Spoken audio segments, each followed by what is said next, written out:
Today is February 23rd, 2023, and it is a balmy minus 34 degrees Celsius up here in northern Alberta. So I am getting to be to the point where I'm over winter, but that doesn't mean I can sit around and sulk, because now is the prime time to start planning for our 2023 garden season. So today I wanted to take you on a quick tour of our February Zone 3 garden and show you where it is, if you haven't seen our previous videos, and how it is. And I wanted to talk a little bit about seed starts as well. So last year was our first real year with a real garden, and so we do consider ourselves newbies, and we will consider ourselves newbies for a long time to come. But we have learned a lot, and we have, I would say, because we're so new to like intensive gardening, we are very open-minded to trying new things and attempting different approaches. We are not doing things by muscle memory. Everything with us is new at this point, so we're able to take a little bit of this idea and a little bit of this idea and combine them to make something that works for us. So last year we finished building a rather large, I would think, for a first-time gardener, raised bed garden. I'll include the link below, but we basically built a 670 some odd square foot raised garden for only $200, using a few materials that we bought and a bunch of stuff that we recycled from previous projects around the house. And I started everything that went into that garden just about from seed in soil blocks, and I had tremendous success. Here's a picture of our garden last year, and as you can see, it is like so bountiful. It is a jungle. We pulled more food out of there than we could actually preserve and eat. So I am pretty impressed with our first year of gardening. But I do want to talk about soil blocks today, and I wanted to talk about the things that we've learned and what we did and the success that we had. So we started, oh my gosh, well over 2,000 soil blocks last year. You can see here that earlier this week, Kevin and I got together and started planting a few of the pepper seeds that we have, because those have a very long lead time for us, and our short growing season requires them to be pretty much close to flowering by the time we put them out in early summer. Each tray has 50 soil blocks. So 1, 2, 3, 4, 5, 6, 7, 8, 9, 10. We started 500 soil blocks of different foods already. So we did, this is just a tray of romaine lettuce and kale and chard, just to grow some greens for us, because we have the setup with the grow racks. So this will just be for consumption as they grow. We'll up pot them and then use them in the house rather than pay inflated rates at the grocery store. But I have, we've planted peppers, we've planted onions, we've planted celery, and some herbs. So I'm really excited that we've already started, but I do still have a little bit more to do to catch up to what I want to have done for this time of year. And then I also went to the store and I found some seeds for some plants that I didn't already have seeds for. Peppers, I mean, in particular, I did find some ghost pepper seeds, so I'm pretty excited about that. I want to plant those so that I can make some more fermented hot sauce next season. And while I did plant some hot peppers, I got some Sugar Rush Peach from Baker Creek, and I planted some serranos and some jalapenos so that I can use those for cowboy candy and my awesome dill pickle hot sauce and all of those things. I am excited to try the ghost peppers, so that I got to get planted right away here. I also picked up some, I believe they're cayenne blend, so they're red and green, and they're prolific. So I was hoping this year I would be able to actually smoke them on the smoker and make dried smoked peppers just for use in other recipes throughout the year. But I think before we get started, we should go check out the garden.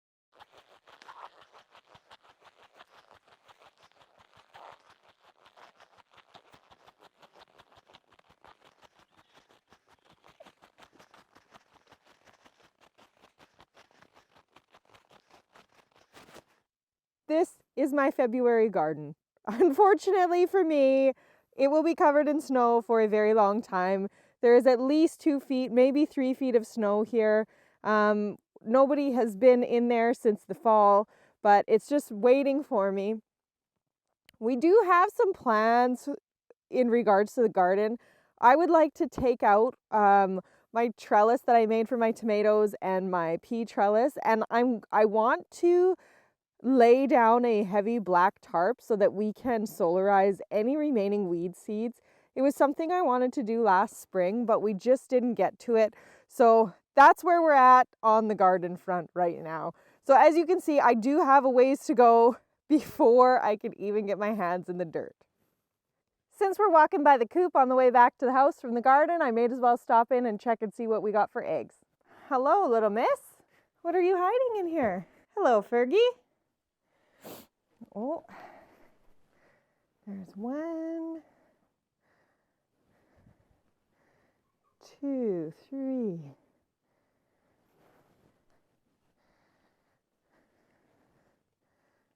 4. Holy cow, girls, I can't even get them all in my hands at once. 5 eggs this afternoon, that's a haul, especially considering how cold it is outside today. I'm sure you can tell by the massive amounts of snow that we still have that it's going to be a while before I get to even see the dirt in my garden. Never mind get out there and work on it. So I am getting a little depressed. It's that time of year where things become a little bit ho-hum, and the winter starts to get long and the weather starts to get boring. But I mean, the way around that for us northern dwellers is to get our hands in the dirt whatever way we can. And the best way to do that and the most useful way to do that is to start with seed planting. So if you haven't played with soil blockers before, or you don't know about them, I'm going to share the 2 pieces of soil blocking equipment that I have and that have worked really well for me. So this guy here is a micro soil blocker.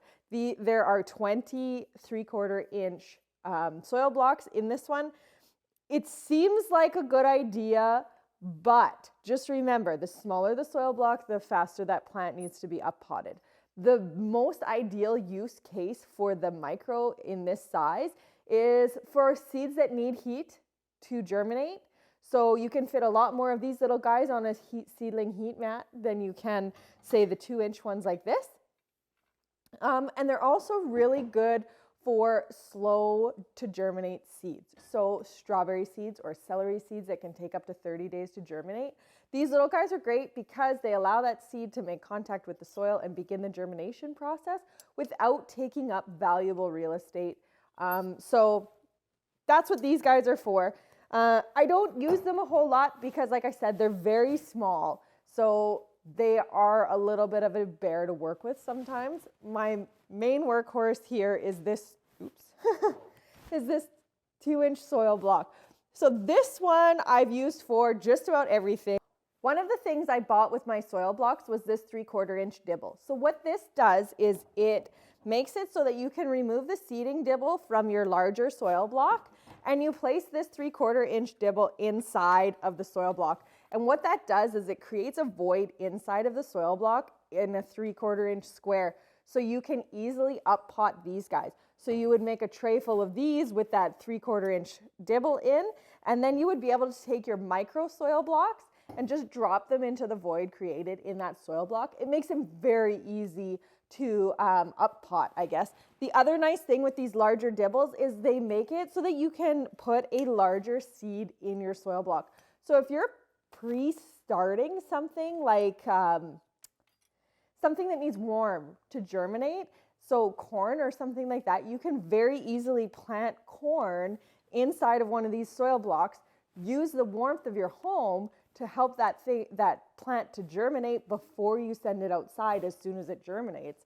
And then using this dibble makes a big difference because it makes a large enough hole for the seed to be put in. So anyways, this 2-inch soil block is absolutely my workhorse. They are, I haven't found a use case that's not good for them. Inside of a standard 10-20 tray, you can fit 10 rows of 5. So you can fit 50 2-inch soil blocks inside of your 10-20 tray. When you're using soil blocks, you have to water them a little bit differently. So you can see on this tray of seedlings here, they the soil is just held together by pressure. If you water overhead on these soil blocks, you can actually erode the block itself. So it's required to bottom water them. And it's really not difficult. Kevin and I kind of scratched our heads on how to figure out how to do that.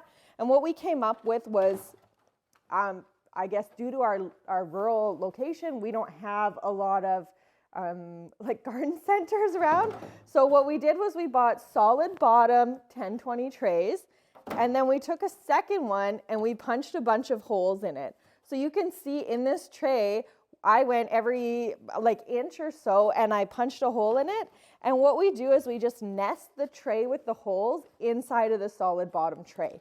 And then that way, when I go to water, I just lift them up apart and I pour some water in here and then I shut it back down. What that does is it allows a small amount of moisture to remain in the bottom tray, and then the seedlings the soil is able to wick it upwards towards the seedlings. It works really well. We didn't have any problems with fungus gnats or any kind of damping off last year. I'm really happy with how it worked for us, so I'm gonna continue with that. Another thing that I did to maximize our success was I wrap every single bag in a clear garbage bag. And I know that sounds crazy, but instead of purchasing a bunch of humidity domes, I just wrap each one in a plastic garbage bag. They're reusable until they literally fall apart. As long as you're careful sliding them back and forth on your racks, the bag stays pretty much intact and does the job. The nice thing with the clear bag is that you can kind of take a quick glance and see if anything's happening. So actually I can see on this one that I'm starting to get some germination. So I'm going to open up this bag to allow these seedlings to have some fresh air and also better access to the sunlight, or well, artificial light.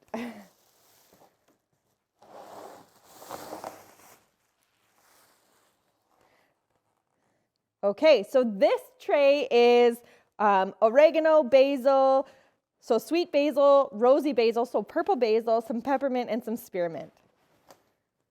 So I am pretty happy to see them coming up already. The basil is definitely ahead of everything else.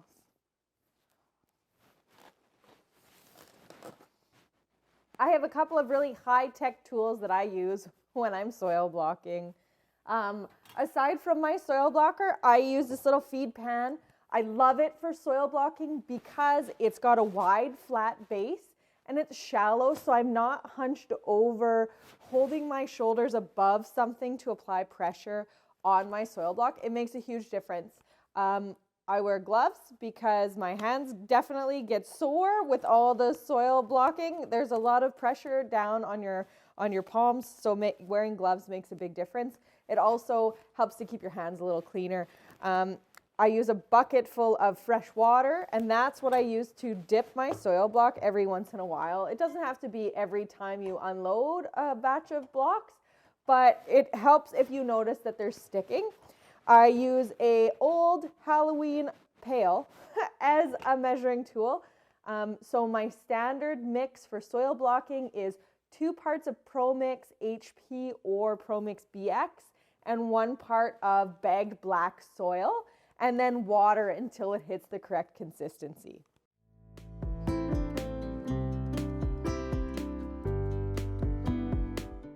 So what I'm going to do now that I have all the soil and the soilless growing medium in ProMix in here is I'm just going to kind of mix it together. There is a little bit of soil mix left in here from the last time I soil blocked, but that's okay. It'll just get rehydrated and used, no problem. So I just want to mix everything up to make sure it's nicely combined and to break up any clumps.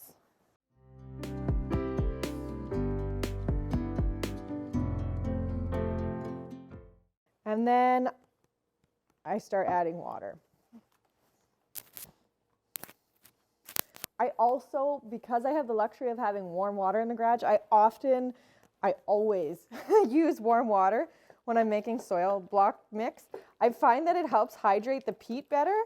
That could just be personal preference or bias, I guess. But I like to use warm water. It's also nicer on the hands to work with warm water. And it also gives the seeds a kickstart with warm water as well.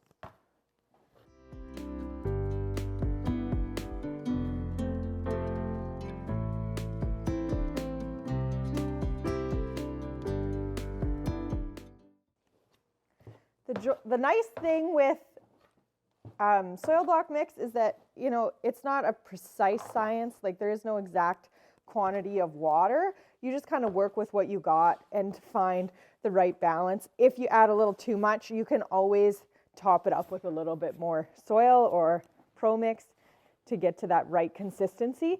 If it's really wet, you'll run into situations where the bottom of your container is full of water, and it's really difficult to make a proper soil block that way. So the way to test it is to grab a handful and squeeze it. And if you can squeeze a little bit of water out, you're usually pretty well off here. So this, I'm going to say, this crumbly mixture, when you squeeze it together in your hand, it holds its shape, but it's easy to break up. And again, if you squeeze it, you can squeeze out some water.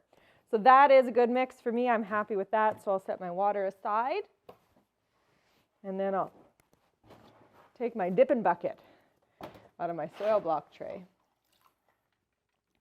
So I've found, the trick that I've found with soil blocking is to kind of move some of your soil to the far side of the container and then just plunge straight down and wiggle it back and forth.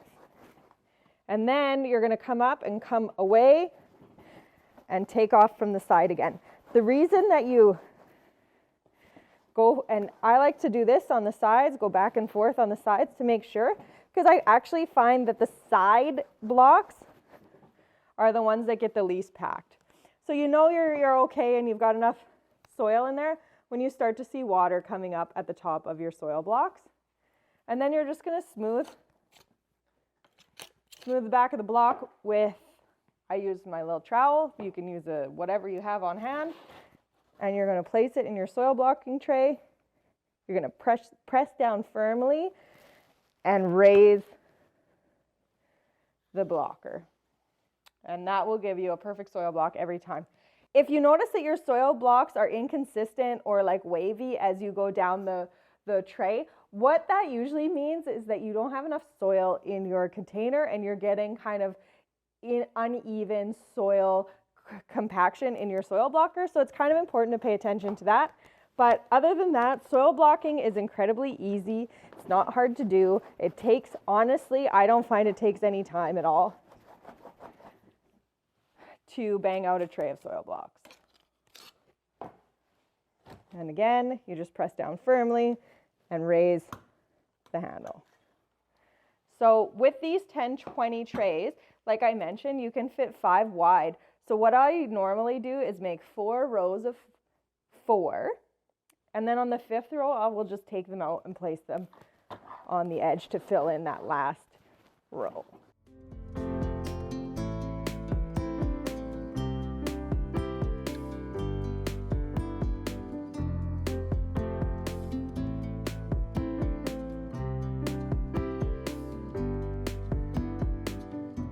If you mess up on your soil blocks, they're easy to unmess up by grabbing them, throwing them back in the bucket, and just doing it again.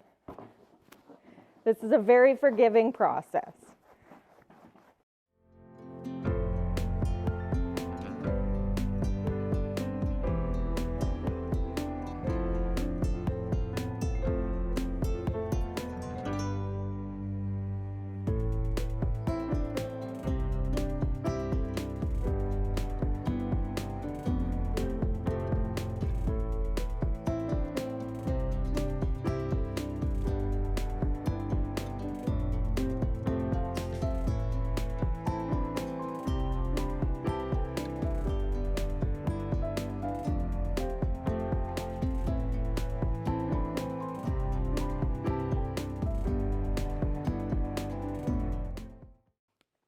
Okay, my tray of 50 soil blocks is complete. That was pretty easy, pretty quick, and definitely painless. So I now have 50 little spots that I can plant my peppers. And while I was in town earlier, I found some varieties of peppers that I don't have and I would like to try. So I have some Wicked Ghost Pepper. I have some Super Chili Hybrid. And I have some Picante de Cayena peppers. So all I have left to do is to plant them. The way that I plant in my soil blocks might be a little bit different than some people, but I plant 1 seed per block. I then come by with a little bit of painter's tape and I label which seeds are in which soil blocks, and that just helps me later on down the road to know what is what, in case that I wanted to plant certain pepper plants or certain tomato varieties in certain places. So what I do is I label them and their location in the tray, and I cover them lightly with Pro Mix, just dry Pro Mix, and then I spritz the whole works with just a water bottle with a spritzer, and then I bag them and tie the end of the clear garbage bag, and then I place them on my grow racks. And then from there, I just kind of keep an eye on them. I check on them every few days to see. Once I see signs of germination, I remove the bag and allow those plants to have some fresh air. And once we have a few trays open, I get a fan going in here. And that's pretty much how I seed started everything last year, and it worked amazing.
If you saw me drawing lines on the last label, you're probably wondering, what the heck was the lines about? That is my cheap and easy shorthand to help myself remember what I planted where.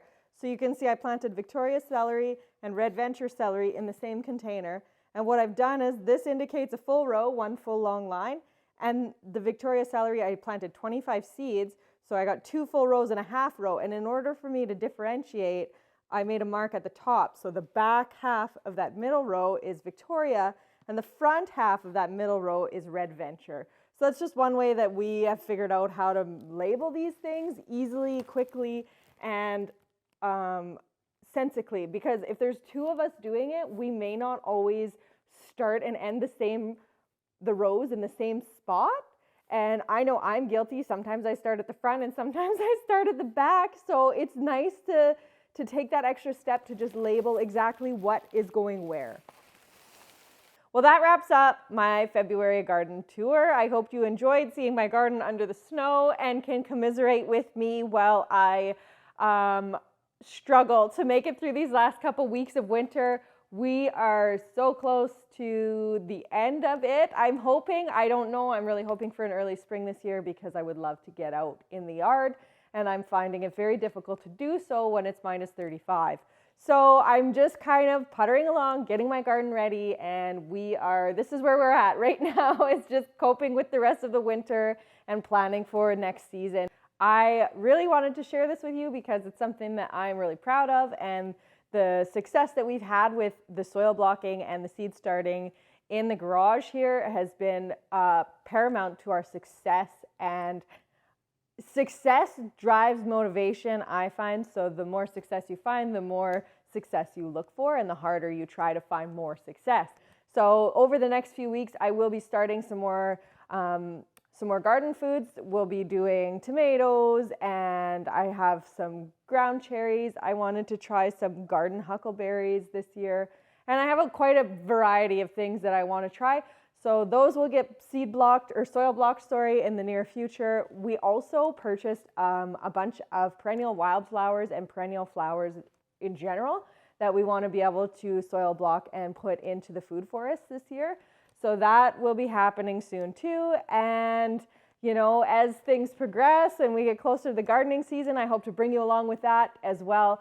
But for now, I'm signing off. And if you have any questions about soil blocking, definitely let me know.